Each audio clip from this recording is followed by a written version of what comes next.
Iran సంబంధించి ఇప్పుడు వాళ్ళ వ్యవహారాల వాళ్ళ గుట్టుమట్లు ఇజ్రాయెల్కి చేరవేశారంటూ వరుసగా అనేక మందిని ఉరితీస్తున్నటువంటి సంఘటనలు తాజాగా ఇరాన్లో చోటు చేసుకున్నాయి.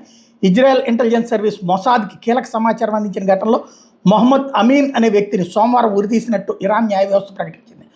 ఇజ్రాయెల్ దాడులు ప్రారంభించిన తర్వాత సమాచారం లీక్ చేస్తున్న కారణాలతో ఇరాన్ ఇలా ఉరితీయడం ఇది మూడోసారి. మొసాద్ సహకారంతో మొహమ్మద్ అమీన్ ఓ సైబర్ నెట్వర్క్ నడుపుతున్నాడని, ఇరాన్ ప్రభుత్వానికి వ్యతిరేకంగా మీడియా ఆపరేషన్స్ చేపట్టినట్టు అధికారులు చెప్పుకొచ్చారు. అంటే మీడియాలో, సోషల్ మీడియాలో పోస్టులు పెట్టాడు దేశానికి వ్యతిరేకంగా. కాబట్టి అది మొసాద్ చేసిన సహకారం అన్నటువంటి ఆ లెక్కనైతే మన దేశంలో చాలామందిని ఉరి తీయాలి కాదు, కాల్చి చంపాలేమో. ఇప్పుడే ఇజ్రాయెల్ దాడులు ప్రారంభించిన తర్వాత సమాచారం లీక్ చేస్తున్న కారణాలతో ఇరాన్ ఇలా ఉరి తీయడం ఇది మూడోసారి అయింది. ఇదే సందర్భంలో ఇస్లామిక్ రిపబ్లిక్ సాయుధ దళాలకు వ్యతిరేకంగా సోషల్ మీడియాలో ప్రచారం చేయడమే అతనికి అప్పగించిన పని అన్న ఆరోపణతో సోషల్ మీడియా వ్యక్తినే ఉరితీసింది బహిరంగంగా. ఇలాంటి గూఢచర్యల ఆరోపణతో గత వారం మాజిద్ మొసాయేబి, ఇస్మాయిల్ ఫక్రీ అనే వ్యక్తులను ఇరాన్ ఉరితీసింది. ఇక్కడ విశేషం ఏంటంటే సోషల్ మీడియాలో పోస్టులు పెట్టినటువంటి వాళ్ళని మొసాద్ మనుషులు అన్న పేరుతో ఉరితీస్తోంది.